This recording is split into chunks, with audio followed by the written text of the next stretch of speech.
Aí fizemos o disco do Utopia, não deu certo. Mas depois desse processo, um dia, eles foram no meu estúdio. A gente ficou muito amigo, o Dinho cantava nos jingles que eu fazia. Eu fazia jingle, eu fazia qualquer coisa, né? Eu gostava de trabalhar com música. Aí um dia o Dinho trouxe uma dupla sertaneja pra gente produzir, pra ele ganhar um dinheiro, e eu também. A gente fala, quanto é? Custa $1.000 pra fazer o disco. Beleza. Dinho, eu te dou $200, você traz os caras e a gente grava. Beleza. Aí era esse valor mesmo. Aí a gente começou a trabalhar nesse disco, e um dia ele queria gravar umas músicas pra tocar num churrasco, o Dinho. E ele falou, puta, Rick, eu vou falar pros caras que não vai ter estúdio hoje. Era a dupla Celi e Campelo.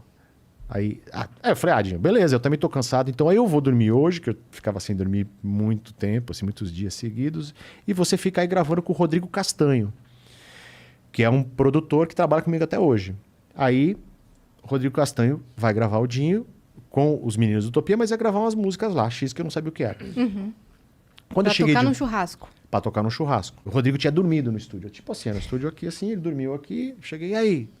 O Dinho gravou uns negócios de madrugada, eu ri pra caramba, muito bom. Legal pra caramba, ouve aí. Era Pelados e Santos e Robocop gay. Como não, né? Só que era na versão Reginaldo Rossi. Não tinha nada de rock. Mais brega. Era super brega, lento e tal. Mas a gente riu muito, né, meu? E eu fiquei com aquilo na cabeça, eu falei, se os caras misturarem isso com o rock que eles fazem no Utopia, puta, vai dar certo. Aí eu liguei pra eles, falei, vem cá que eu tenho uma ideia. Eles foram lá no meu estúdio, né, que era uma casa.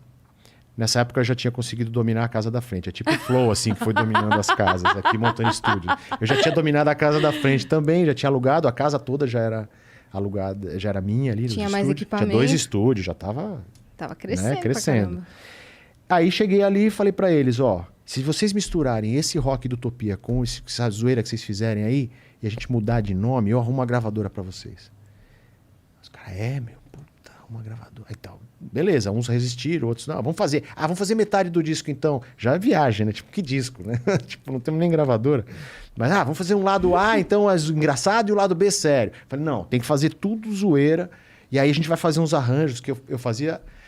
Todo esse tempo que eu fiquei ali no estúdio, eu acumulei uma experiência muito grande, porque eu fazia arranjo para sertanejo, para samba, para pagode, para música regional, para música, sabe, regional do Sul, regional do Nordeste, forró. Eu fazia tudo esse tipo. Como você tinha referência, assim, dos arranjos? Não, eu tô encurtando a história, né? Tá. Nesses anos todos, esses 6, 7 anos que eu passei trabalhando independente no meu estúdio, eu vendia o meu trabalho, que era: você quer gravar um disco? Você me mostra suas músicas, eu preparo a base, você vem e canta. Então vinha um forrozeiro, falava, eu quero gravar. Eu contratava um sanfoneiro e tal. E eu sou arranjador, eu escrevia os arranjos, tocava quase todos os instrumentos. Os que eu não conseguia tocar, eu chamava uns músicos. Inclusive, vários músicos que fizeram muito sucesso no mercado tocavam comigo naquele estúdio. Então, o Leandro Learte, do Arte Popular. A gente ama esse cara. Ele, garoto, tocava comigo banjo, cavaquinho, em todas as minhas produções de pagode. Nossa, o dia que ele veio aqui foi tão incrível. Não, ele é incrível. Ele é nosso vizinho lá, ele mora na mesma rua. Eu fui DJ da festa do filho dele. Ele é incrível. Acredita nisso? E a gente fala, e aí? A gente se chama de os amigos das vacas magras. Que ele acordava, vinha cedinho lá no estúdio, chegava com óculos fundo de garrafa lá pra tocar, nas minhas partituras tudo mal escrita, e ele tocava. Mas aí um monte de gente. Foi fazendo laboratório pra caramba. E aí eu fazia muitos arranjos, entendeu? Então, assim, eu era muito jovem, mas eu tinha uma experiência grande de fazer arranjo em todos os estilos. Quando a gente fez a demo dos Mamonas, a gente fez 4 músicas, a gente misturou no Robocop gay aquela coisa meio...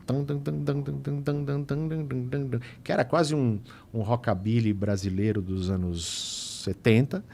Fizemos o Vira, que era rockão assim mesmo, né, sacaneando o português. Sim. Tinha Pelados em Santos, que essa era mais Reginaldo Rossi mesmo, que eu toquei os metais lá. Você tocou os metais? Eu toquei no teclado. Depois, pro disco, eu chamei o Paquito, que era um trompetista, para gravar. Tinha mais uma música que eu já nem lembro. Acho que era Jumento Celestino, que era o de quem é esse jegue. Maravilhosa. Então, aí eu falei, para quem eu vou mandar essa demo? Pro contato que eu tenho, que tem o contato das gravadoras, Arnaldo Sacomani. Aí o Arnaldo Sacomani pegou, mandou, e aí toda a história que todo mundo conhece. Aí foi assim que começou a minha vida. Não fosse os Mamonas, eu não tava aqui hoje, isso certeza, né? Tipo, eu sou muito grato à história que eu tenho com os caras, são meus amigos eternos, tipo assim, parceiros. A gente tinha uma relação muito, muito próxima, a gente tinha mais ou menos a mesma idade e tal. Então foi ali nos Mamonas que eu fiquei conhecido. Mas aí, depois do sucesso, eu virei empresário dos caras, né? Então, cara, eu assim, rapidinho, porque o lance foi que quando a gente conseguiu a gravadora, o cara da gravadora e o próprio Arnaldo queriam que a gente contratasse um empresário e eu fosse só o produtor. Eu falei, o cacete, mano, agora que vai render uma grana, eu vou ficar só de produtor e não vou ganhar nada como empresário? Não, eu que vou ser empresário. Aí os caras, não, Rick, é nós, vamos montar aí. Aí eu chamei um amigo meu que tinha uma big band, que era um cara mais estruturado, que chama Sami Elia. Falei, Sami, era um cara que gravava no meu estúdio, puta gente boa, bacana pra caramba. Ele não era grande empresário, mas ele tinha uma big band e tinha uma estrutura legal, da comunidade judaica, um cara super parceiro ali, né? Aí eu falei pra ele, Sami, você quer ser meu sócio? Ouve isso aqui. O cara pirou, o cara falou, não, cara, você é seu sócio, eu boto grana, faço qualquer... Vamos ser sócio. E o Sami Elia hoje, que é, tipo, meu irmão, ele é empresário da Glória Groove. Nossa, hoje. Apenas. Aí, tipo assim, são várias histórias que vão se cruzando, né? O mundo... Vocês são jovens, mas estão crescendo. Vocês vão ver que daqui... Obrigado pelo plural aí, dos jovens. Vocês são jovens. Claro. Daqui 20, 30 anos, vocês vão ver que as coisas todas vão se entrelaçando. Sim. Então, mantenham as amizades, né, que vocês fazem Os no contatos. começo, porque as amizades fazem muita diferença lá na frente. Com certeza. Voltando ao assunto, Sami. fizemos a sociedade, passamos a empresariar os Mamonas. E eu comecei a vender os shows dos Mamonas, o Sami cuidava da logística, o Sami vendia, eu cuidava da parte artística, gravadora, e eu cuidava do marketing. Foi aí que eu aprendi a fazer marketing de artista. Então eu falava com rádio, eu falava com a EMI, que era a nossa gravadora, eu falava com o diretor de marketing da EMI, eu que fazia esse meio de campo, que eu era o cara que tinha o jogo do artístico, do marketing, da gravadora. Mas, infelizmente, aconteceu o acidente, né? Eles faleceram. Sim. E aí, assim, numa semana anterior eu tinha tido uma reunião com o Boni, que é o pai do Boninho, o cara Sim. que mandava na Rede Globo. E depois do acidente deles, eu voltei para estaca zero, né? Tipo, eu tinha que começar tudo de novo. Porque isso também é uma realidade no nosso mundo da música. Eu sei que todo mundo que viveu esse momento, né? Que já tinha ali idade para entender o que eram os Mamonas, né? Eu fui num dos últimos shows. Um dos últimos shows deles, acho que uns 15 dias, 20 dias antes, tinha sido em Sorocaba. Você foi? Fui. Sim, Caramba. foi em Sorocaba. Isso mesmo. E eu tava nesse show. Então, assim, eu sei que todo mundo que viveu esse momento lembra exatamente onde estava quando recebeu a notícia. E eu imagino que para você é muito mais forte, claro, né? Porque você estava ali vivendo toda a movimentação com eles. Você não tinha ido viajar para esse show? Não, porque a gente ia para Portugal no domingo que seguiria. Foi na sexta-feira para sábado o acidente, a gente ia no domingo, exatamente. Tinha sido o último show deles que fechava... Fechava a turnê. No domingo a gente ia para Portugal e tinha uma história que a gente ia comprar máscara, essas que a gente usa hoje por causa do Covid, porque o Dinho queria descer em Portugal com a máscara, porque o Michael Jackson tinha dado na telha que ia usar essas máscaras. Na época, tava usando, né? O Michael Jackson. E aí eu não fui, tava super cansado e tal. E aí aconteceu o acidente... Foi muito difícil. Você estava em casa naquele dia? Tava em casa. Eu lembro exatamente do que eu estava fazendo, o que aconteceu, com quem falou comigo. Tudo. Foi horrível, né, cara? E aí minha cabeça foi foda, né? Porque eu já tinha umas sequelas da época do trabalho em estúdio, né? Que eu fiquei bem doente. Na época que eu trabalhava em estúdio... Você comentou que você ficou doente do quê? Fiquei bem da cabeça, né? Porque eu não dormia. Eu dormia muito pouco, dormia poucas horas, comia mal... Era uma vida muito... Você teve o quê? Uma exaustão? Não, eu tive um problema assim que hoje se chama de síndrome do pânico, mas eu não dormia mais. Tipo assim, eu tive um problema que eu não dormia. Chegou uma hora que eu não conseguia mais dormir. Porque tanto que eu não dormia, que o meu corpo desaprendeu a dormir. Eu tenho problema de sono até hoje. Eu tenho várias sequelas dessa coisa louca do trabalho na música, assim, né? Mas nada que a gente não supere depois com o tempo, com maturidade, né? Mas eu, assim, não era um cara, vamos dizer assim, hoje eu sou um cara saudável, me cuido e tal. Tentando recuperar o prejuízo daquela época, porque gastei muito. Que foi tenso, né?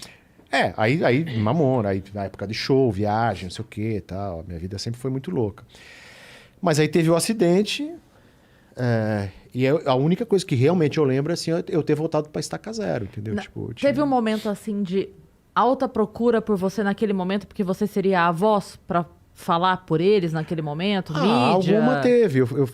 Dei uma entrevista pro Maurício Kubrusli, pro Fantástico. Foi a entrevista mais forte, assim. Mas aí, assim, eu também era muito conhecido. Eu já estava dando muitas entrevistas por causa do sucesso dos Mamonas. Todo mundo queria saber que eu era meio que o sexto Mamona, entende? Então, tipo assim, quem era o cara que produziu? Kreuzebeck. Musicalmente, quem fez isso e tal. Você também produziu o Kreuzebeck. Sou o famoso É o famoso Kreuzebeck. Você também produziu o Baba Cósmica, não? Produzi. Eu fui no show do Baba Cósmica também, lá em Sorocaba. Porque foi... Acho que era a abertura do show, não era? Ou foi depois, Não, né? depois eu fui no show deles mesmo. Baba Cósmica. Produzi, depois a gravadora veio me procurar, produzi o Baba Cósmica. Assim, depois dos Mamonas, abriram-se muitas portas, mas fechou a maior, que era o próprio trabalho com os Mamonas, né?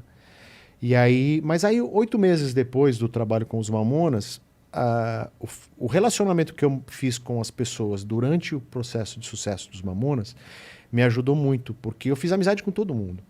Então eu tinha o maior artista do Brasil e eu era um cara firmeza. Falava, vamos aqui, vamos ali, ó, não vai dar. Eu sempre fui um cara muito transparente, muito sério. Então eu acabei conquistando muito do mercado.